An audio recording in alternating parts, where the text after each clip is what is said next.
Olá, vamos falar hoje sobre micose sistêmica. Para quem já viu os vídeos anteriores, micose sistêmica, só para relembrar e para quem está chegando agora, são micoses que ocorrem em órgãos profundos. Geralmente são ocasionadas por fungos dimórficos, que são fungos que apresentam duas características morfológicas dependendo da temperatura em que se encontram. Porém, fungos oportunistas também são capazes de realizar quadros de micoses sistêmicas. Hoje nós vamos falar sobre uma micose sistêmica que, a partir do advento da AIDS, tornou-se uma micose sistêmica e oportunista de grande importância clínica, que é a histoplasmose, que ocorre em todo o mundo, e na África ocorre uma outra espécie de histoplasma chamada histoplasma do Bose. Porém, a que ocorre no mundo inteiro é ocasionada pelo histoplasma capsulato. É sobre ele que nós vamos tratar nessa aula de hoje. Aqui meu nome e e-mail para contato. O agente etiológico da histoplasmose é o histoplasma capsulato. Como já falei, ocorre em todo o mundo, e na África nós temos uma outra espécie chamada histoplasma do Bose. O que diferencia os dois? Segundo os descritores, as células leveduriformes de histoplasma capsulato são menores do que as células do histoplasma do Bose e que ainda apresenta a parede mais espessa. Ele habita o solo, rico em matéria orgânica e nitrogênio, e está muito presente em lugares onde é habitado por morcegos, valas, cavernas, pirâmides, lugares assim que albergam morcego. É possível que nos dejetos desses animais exista a presença de histoplasma, que vai estar na natureza sob a forma de microconídeos. E esse microconídeo é a forma infectante, é o que o paciente vai inalar para, a partir daí, desenvolver a patologia. A infecção começa a partir da inalação do microconídeo. Este irá se incistar em células fagostárias e células mononucleares.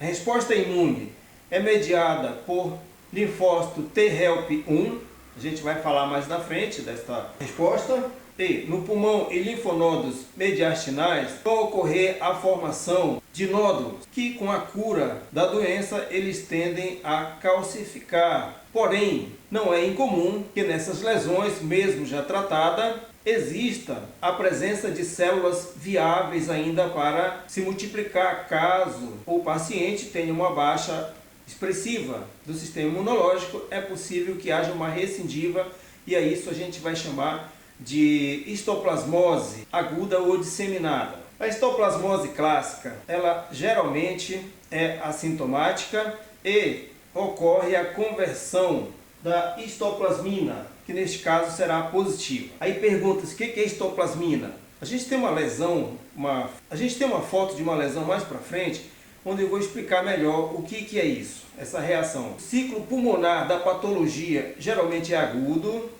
e ela pode ser disseminada ou cutânea. A cutânea geralmente ocorre a partir da implantação, da inoculação da célula fúngica na natureza através de trauma. Essa imagem que vemos aqui é uma imagem tomográfica de um pulmão. Observem que nessa imagem existem vários pontos brancos.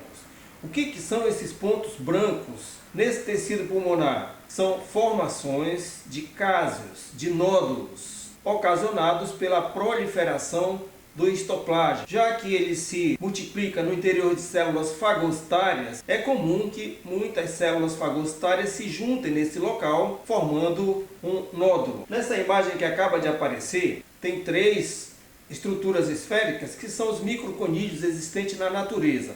Então essa estrutura é a forma infectante do fungo. E observe que a seta está acoplada ao início do sistema respiratório superior do paciente nessa imagem tomográfica. A partir daí, ele chega aos pulmões para realizar então essas lesões. Nessa outra imagem que aparece, vejam que há uma seta ligando o ponto opaco, né, branco, lá do pulmão, há uma célula fagostária que apresenta na sua face esquerda da imagem uma pequena esferazinha. Notem que essa esferazinha, ela tem duas cores. Uma parte do corpo dele é mais corada, que é onde está o material genético do fungo, e a outra parte, citoplasma, que aparece mais clarinha. É muito comum profissionais desavisados confundirem essas imagens com plaquetas. E é importante a gente saber fazer essa diferença. Em uma imagem mais na frente, eu vou explicar para você como deve ser feita essa diferenciação dessas estruturas. Nessa outra imagem que acaba de aparecer na tela, ela mostra uma outra célula fagostária com citoplasma, com inúmeras leveduras do histoplasma, significando que o fungo entra pela via respiratória superior, chega até o pulmão, forma os primeiros nódulos ali, e dali ele migra para linfonodos hilares e linfonodos mediastinais, onde vão se multiplicar no interior de células fagostárias. Então essa última imagem é só para exemplificar, ilustrar então esse caminho que o fungo faz a partir da entrada no organismo do paciente. A partir dos linfonodos hilares ou mediastinais, eles também caem na corrente sanguínea e acabam por comprometer outros órgãos do organismo, como o cérebro, rim, fígado, o próprio pulmão, que a gente já falou. Faz a septicemia, que é a infecção de corrente sanguínea, nesse caso ocasionada pelo fungo, a gente vai chamar de fungemia. Se fosse por bactéria, chamaríamos de bacteremia. Se fosse por vírus, viremia. E se fosse por parasita, parasitemia, né? A gente tem alguns exemplos de micro-organismos fazendo, então, esses quadros infecciosos. No nosso caso, nós estamos tratando, então, de uma fungemia, por se tratar de um fungo. A resposta imune que vai ocorrer na histoplasmose clássica, ela é mediada por linfócito T-help1. Esse linfócito T-help1 vai liberar interferon gama e outras citocinas, que vão, então, ativar os macrófagos a destruírem as células intracelulares, ou seja, as leveduras do histoplasma que estão no seu interior, eles então vão destruí-las, formando então essa massa branca que tanto ocorre no pulmão quanto ocorre nos linfonodos, que nada mais é do que uma área que foi comprometida por um processo inflamatório desencadeado por essas citocinas. E agora então esse macrófago que estão ali incistados pelas células do histoplasma, então eles vão ter o poder de destruir isso daí. Como não se trata de uma necrose líquida, então não vai haver formação de pus. E essa junção de macrófagos mortos ali com fungos é que vai formar então essas áreas brancas que nós vamos chamar de linfonodos e tende a calcificar com o passar do tempo. Nessa imagem que aparece agora na tela, ela nada mais é do que um corte de tecido pulmonar apresentando vários pontos brancos. É para exemplificar as lesões pulmonares, onde apresentam lá na primeira imagem aqueles espaços brancos, que é uma imagem tomográfica, né? E o que a gente tem aqui na última imagem que apareceu na tela é exatamente um corte de tecido pulmonar mostrando essas áreas com essa massa hialina, essa massa branca. No caso da histoplasmose disseminada ou aguda, como já falei agora há pouco, ela pode ocorrer, e na maioria das vezes é isso que ocorre, a partir de um foco primário, ou seja, de uma lesão de um linfonodo desse, onde os macrófagos destruíram as células fúngicas, né, no seu interior, mas geralmente ocorre a presença de células viáveis ainda nesses nódulos. E quando o paciente tem então essa baixa acentuada do sistema imunológico, elas voltam a se reproduzir e agora a resposta imunológica ela vai ser mediada por célula T-help2. Então veja só essa imagem que aparece agora com a seta vermelha, né? É exemplificando que a lesão foi reativada. Então no interior desse fagócito a gente já tem várias estruturas do histoplasma, várias leveduras em processo de multiplicação dentro dessa célula. Aqui embaixo onde aparece agora a escrita, né? A gente está vendo aqui, resposta imune mediada por T-help2, linfócito T-help2. Então ele vai liberar interleucina 4, interleucina 5 e interleucina 10, que são os fatores de inflamação que ocorrem na histoplasmose aguda ou disseminada. Essa resposta, mediada por T-help2, ela vai inibir a resposta imunológica mediada por T-help1. Então, ela não vai permitir que as células agora destruam as células fúngicas presentes no seu interior. Então, ocorre uma proliferação exagerada das células fúngicas, que recrutarão para esses locais outros macrófagos, a fim de se reproduzirem no interior dos mesmos. Afinal de contas, existe agora aí um processo inflamatório agudo. E se é um processo inflamatório agudo, a gente sabe que nesses processos o organismo recruta para aquele local uma grande quantidade de macrófagos, a fim de quê? De combater essa infecção. E os histoplasmas, então, aproveitam para se reproduzir no interior desses macrófagos. Nesse caso, a formação dos nódulos, que nós vamos chamar de granulomas, que ocorrem tanto lá no pulmão quanto nos linfonodos mediastinais ou hilares. Nesse caso aqui, eles serão mal formados ou inexistentes. Então o fungo está livre para infectar todos os macrófagos presentes então nessa área de inflamação. Em alguns casos, são raros, segundo a literatura, a histoplasmose disseminada ou aguda vai ocorrer a partir da inalação primária do microconídeo. Então por isso eu coloquei de novo a imagem ali com a seta acoplada ao início do sistema respiratório superior do paciente. Nessa imagem que aparece aqui, a gente observa então a reação à aplicação da histoplasmina. Por que isso reage? Se o paciente teve histoplasmose clássica, vamos supor, o organismo resolveu naturalmente, a cura foi espontânea, você não vai encontrar histoplasma nesse paciente, caso vá examiná-lo. Mas você fazendo o teste de reação intradérmica com a histoplasmina, que nada mais é que o antígeno do histoplasma, o que vai acontecer? Vai acontecer o efeito chave-fechadura, antígeno-anticorpo, e isso causa uma certa reação inflamatória. Com isso, o tecido do paciente onde é aplicada a histoplasmina forma essa pápula avermelhada que a gente observa nessa imagem do braço, bem diferente do resto da coloração do tecido do paciente. Nessa imagem a gente mostra de novo um corte de pulmão cheio de granulomas, que são esses espaços claros que tendem a calcificar com o passar do tempo. No caso da histoplasmose disseminada ou cutânea, a gente observa na lâmina do lado esquerdo que ela se apresenta no tegumento, que é o tecido superficial, ela vai se apresentar com essa coloração um pouquinho avermelhada. Essa lesão muitas vezes é confundida pela análise como uma lesão de leishmaniose. Não é incomum acontecer isso. Então muitas vezes é solicitado ao laboratório apenas a pesquisa de leishmania numa lesão dessa. Mas se isso vai para a sua mão, você precisa ter expertise o suficiente para fornecer um laudo ao clínico que satisfaça o tratamento do paciente. Então, se o clínico porventura não observou ou até mesmo esqueceu de relatar em seu pedido a pesquisa da leishmania e apenas só do histoplasma nesses casos, eu te peço um favor, tá? Não é nem uma orientação, é um favor. Nós estamos no laboratório para ajudar no processo de cura dos pacientes, fazendo identificação e pesquisa dos micro-organismos nos materiais que recebemos. Então não custa nada eu ter um olhar ecológico amplo dentro desse segmento micro-organismo para eu poder fornecer um resultado a contento, satisfatório, para que o paciente consiga realizar seu tratamento com sucesso e fica bom, é claro. O diagnóstico da histoplasmose. Nós temos o diagnóstico microscópico, onde vamos observar a forma parasitária do fungo, que geralmente vai estar no interior de fagócitos, Isso na corrente sanguínea, isso em aspirado de medula, LCR, em biópsia de fígado, biópsia de pulmão, biópsia de rim, enfim, em qualquer que seja o material que você receba no seu laboratório para realizar a pesquisa de histoplasma, na microscopia você vai observar a presença de leveduras pequenas unibrotantes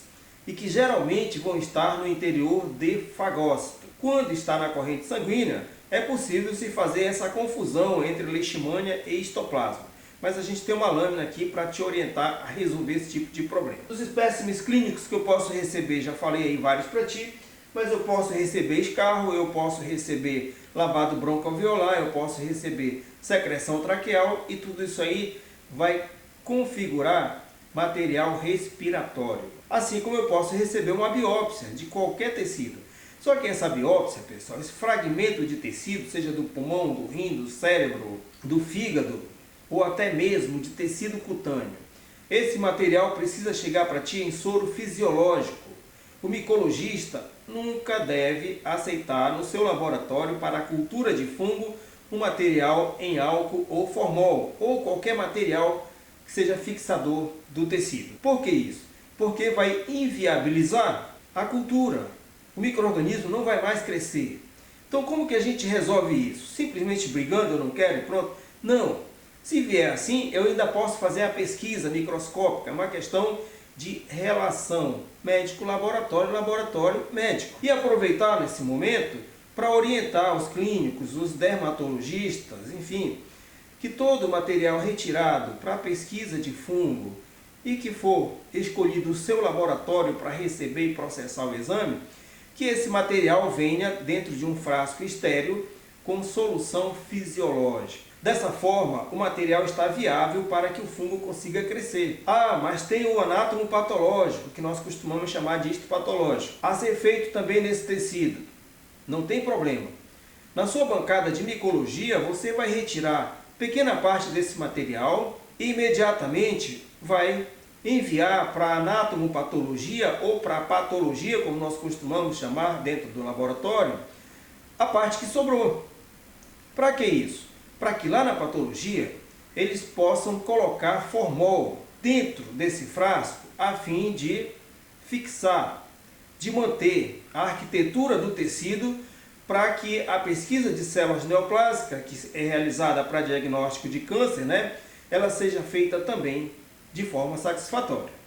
E o fragmento que ficou para você, para fazer pesquisa, para fazer cultura, você precisa macerar esse tecido para que os granulomas, os nódulos formados nesse tecido, eles sejam então esmagados. Ao esmagar, você vai estar rompendo então as fibras desse tecido, a parede, então você vai estar liberando o fungo do interior dessas lesões, desses nódulos, para que ele possa ser observado no microscópio, no teu exame a fresco, no teu exame corado, enfim. E também que ele consiga formar colônias no seu meio de cultura para que você possa identificar então a espécie fúngica. É dessa forma que a gente trata então o material no laboratório. Que exames eu posso realizar, Gladys? Eu posso realizar a pesquisa direta, clarificando esse material com KOH a 10 ou 20%, que é o hidróxido de potássio. Coloco nesse material, aguardo alguns minutos e observo ao microscópio se existe a presença das leveduras. Também posso realizar isso corado, tanto a partir do material a fresco macerado, quanto a partir do histopatológico. Eu posso realizar a coloração para evidenciar a estrutura fúngica. Aí existem várias.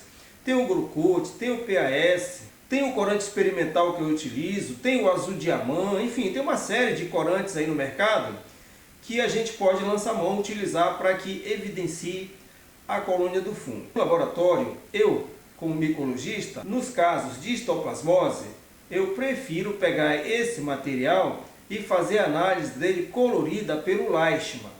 Aquele corante que você usa para fazer coloração de células hematológicas, para fazer a contagem dos leucócitos dentro do exame que a gente chama de hemograma, fazer o diferencial, Então eu prefiro usar esse corante porque ele vai me evidenciar as células tanto hematológicas, neutrófilos, monócitos, onde esses fungos também costumam se reproduzir.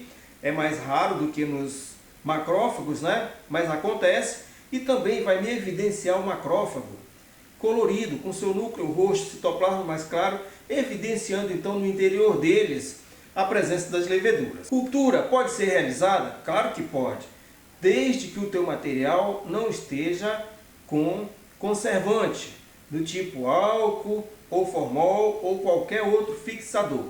Precisa estar no soro fisiológico. Então, se ele está no soro fisiológico, ou foi uma punção de líquido pleural, ou de LCR, de líquido acítico, de líquido sinovial, todos esses líquidos é possível se realizar cultura, tanto para bactéria quanto para fungo. Então, desde que seja um material assim, eu vou semear esse material em H-Saburô. Vou semear em 2 tubos. Um a temperatura ambiente, o outro eu vou levar a temperatura de 37 graus. É importante o tubo que eu vou levar a 37 graus que seja um meio de cultura com a base de agaçaborô, mas implementado com sangue de carneiro. Para que isso? Para que favoreça o crescimento do fungo na temperatura de 37 graus, entre 36 e 37, que é a temperatura mais próxima do nosso corpo, do interno, né? E que o fungo vai então desenvolver a sua forma de levedura nessa cultura. Então, cultura 37, o fungo faz colônias leveduriformes, de aspecto cerebriforme, e na microscopia eu vou observar leveduras unibrotantes pequenas. Eu vou encontrar nesse material leveduras no interior de fagosta? Claro que não. O sangue que está no teu meio de cultura, ele está imortalizado. Ele não está circulante, então eu não tenho célula viva para encistar esses fungos. Eu só vou observar então a presença de leveduras unibrotantes pequenas. Ponto. Já na temperatura ambiente, de 25 graus mais ou menos, o fungo vai fazer uma colônia filamentosa. O que é isso, Gladys? É uma colônia em forma de bolor, como a gente costuma falar. Essa colônia, esse aspecto de bolor, esse aspecto algodonoso, nada mais é do que uma junção de hifas do fungo. O que é hifas? São filamentos do fungo. Então elas vão se juntar ali na superfície do meio, gerando esse micélio, que nós vamos chamar de micélio curto, de cor branco amarelado, com o verso da colônia incolor. A microscopia dessa colônia vai me fornecer uma estrutura clássica do histoplasma capsulato, em que eu vou utilizar para definir então que o agente se trata desse fungo. Que estrutura é essa? As hifas produzidas aí na superfície desse meio de cultura, elas são hifas septadas hialinas e elas vão apresentar conidióforo. O que é isso? É um talo, é uma pequena hifa que vai surgir a partir da hifa mãe pré-existente. No final dessa pequena hifa vão existir microconídeos, tá? Que são estruturas pequenas, piriformes, aderidas à superfície desses conidióforos simples, geralmente um por conidióforo. E ele também vai apresentar uma estrutura que nós chamamos de corpo mamilonado ou corpo tuberculado, e na bancada nós costumamos chamar mesmo de macroconídeos mamilonados. Elas são arredondadas e apresentam a superfície meio serrilhada, apresentam pequenos brotos e que tem um aspecto de mamilo, por isso a gente chama mamilonado. Essa estrutura ela é clássica do histoplasma capsulato. É ela que nos permite definir se o fungo que nós estamos estudando se trata realmente de histoplasma capsulato. Podemos realizar teste sorológico? Pode. Hoje se faz teste sorológico para quase tudo. Podemos também realizar biologia molecular? Claro que podemos. É o ponto final na identificação de qualquer micro-organismo hoje, né? Então isso veio para nos ajudar a elucidar qualquer questão com relação ao organismo vivo. É uma pena que nem todos os laboratórios tenham recursos para implementar essa tecnologia. Isso geralmente ocorre em centros de pesquisa. Alguns laboratórios de grande porte no país também detêm essa tecnologia, mas infelizmente os laboratórios menores não têm. E aí entra você como micologista e com expertise e conhecimento de todo o processo, desde a lesão do fungo até a identificação na microscopia da colônia, para dar esse suporte para o clínico local realizar então seus tratamentos com seus pacientes de forma direcionada. Nessa imagem que aparece aqui, só para a gente não esquecer, são células hematológicas, né? Da tua esquerda é um monócito, a da tua direita é um macrófago, todas duas com o citoplasma apresentando leveduras pequenas, que são esses grânulos maiores que aparecem aí para ti dentro do citoplasma dessas células. Nessa outra imagem que acaba de aparecer, a gente vai então te orientar no sentido de fazer a diferença entre leishmania e histoplasma. Também a plaqueta, né? Que são os três elementos que geram confusão na cabeça do profissional que trabalha em hematologia. Poucos hematologistas detêm o conhecimento a respeito dos hematozoários e também do histoplasma. Então ele está ali para analisar as células hematológicas. Aí surgem determinadas estruturas que muitas vezes precisa de alguém com expertise, de forma geral, no laboratório, para definir essa questão. Então na lâmina que acabou de aparecer para ti, ela apresenta algumas estruturas com o formato de vassourinhas, no formato de cálice, tá certo? Na parte basal dessa célula, ela apresenta um citoplasma um pouquinho azurófilo. É bem delicado, se você não tiver muito atento, boa vontade de querer enxergar, você vai passar por cima. No meio dela, mais ou menos, ela apresenta um corpo mais roxinho, e isso é o núcleo dessa célula.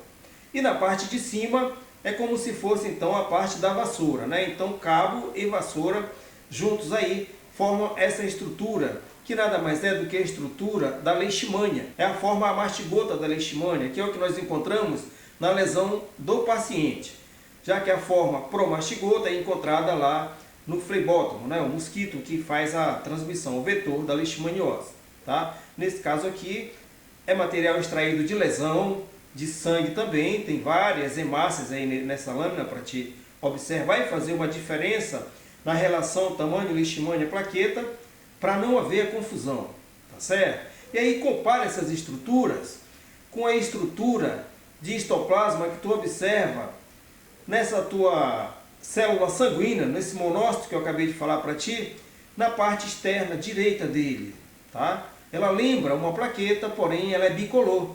A plaqueta, se for pequena, ela é uniformemente corada, monocrômica, como a gente chama, não é isso?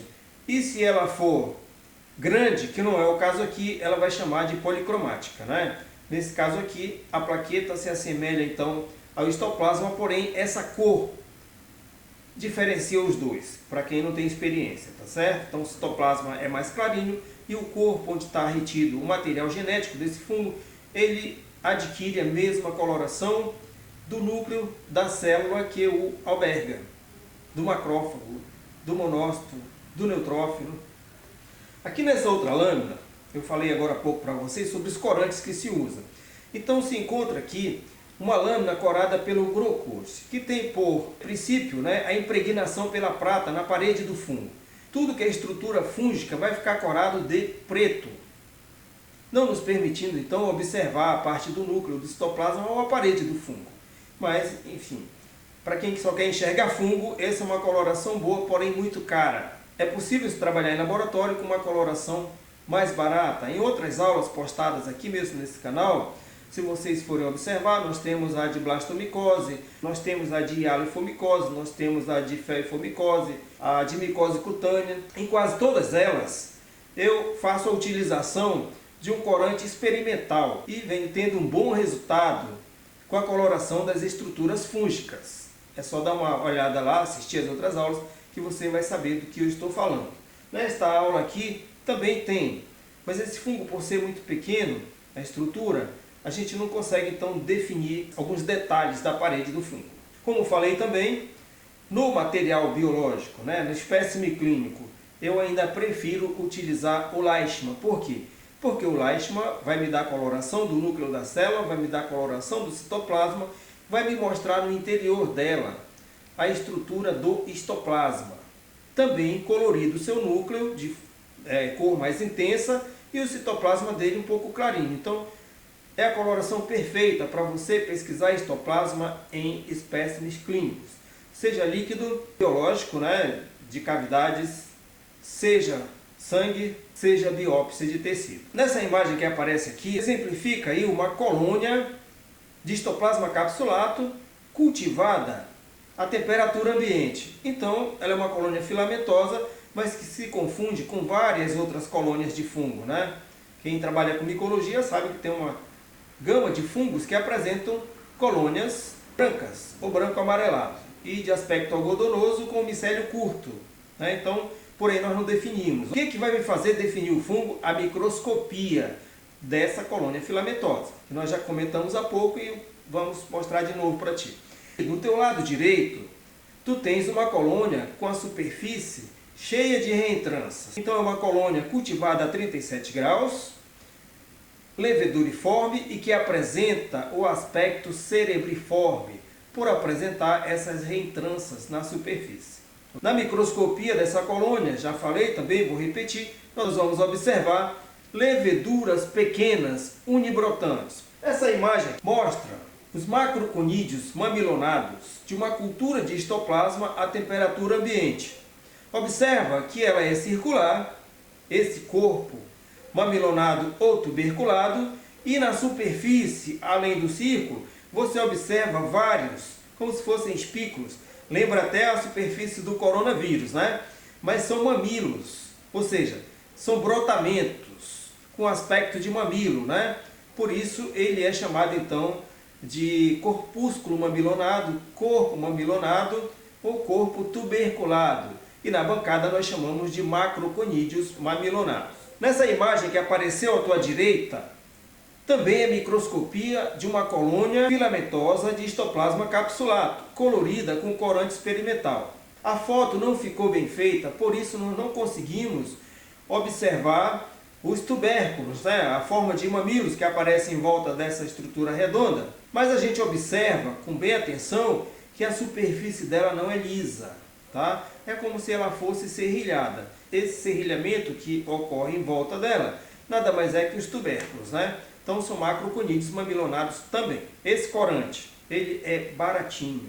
Com R$20 você prepara 1 litro, que dura uma eternidade. E 5 minutos no máximo que você põe o corante, seja corte histológico, seja raspado ou seja de cultura. No máximo 5 minutos a lâmina está pronta para ser lida. Enquanto que as outras colorações, exceto o azul diamante, elas vão demorar bastante. O PS demora quase que 1h30, o Grucote demora 2 horas, sem contar o recurso financeiro utilizado para essas outras colorações. Mas elas são boas também, apresentam bons resultados, porém laboratório pequeno aí está quebrado para utilizar, né? Gente, sobre histoplasmose, só repetindo que é uma doença sistêmica, uma micose sistêmica, também classificada como oportunista, ocasionada pelo histoplasma capsulato, que é um fungo dimórfico, apresenta 2 formas dependentes de temperatura, ocorre em todo o mundo. O que tínhamos para falar sobre ele nessa aula? Era isso que acabei de te dizer. Quero te agradecer por assistir a aula. Deixa lá o recadinho se gostou. Se inscreva e peça para seus contatos, seus amigos se inscreverem também. Nesse canal estaremos postando aulas de interesse comunitário também, como salmonelose, shigellose, cisticercose, doença de Chagas, micetismo, micotoxicose, amebíase, giardíase, enfim. A gente está colocando nesse canal aí uma infinidade de aulas para você ficar mais inteirado, tá? Mais informado com relação aos micro-organismos que são capazes de fazer doença aí no dia a dia, tanto para você fora do hospital como no hospital, de áreas endêmicas ou não. Hoje, com a questão da globalização, migração de um lugar para o outro, você acaba às vezes se infectando numa determinada região e voltando para a sua cidade com uma doença não característica dessa região. Então é importante a gente ter essa informação. Por isso eu te peço, se inscreve no canal. A gente vai falar sobre infecções, sobre bactérias, sobre fungos, sobre micobactérias, sobre testes para identificação, enfim. Nós estamos aí para te postar o que for de melhor para a tua vida, para o teu aprendizado também, você que é aluno. E estamos abertos à sugestão. Se você olhou o vídeo de um determinado assunto que te chamou a atenção para um outro assunto, deixa lá o teu comentário que a gente vai providenciar a aula para ti e postar no canal, com certeza. Ok? Muito obrigado, um abraço.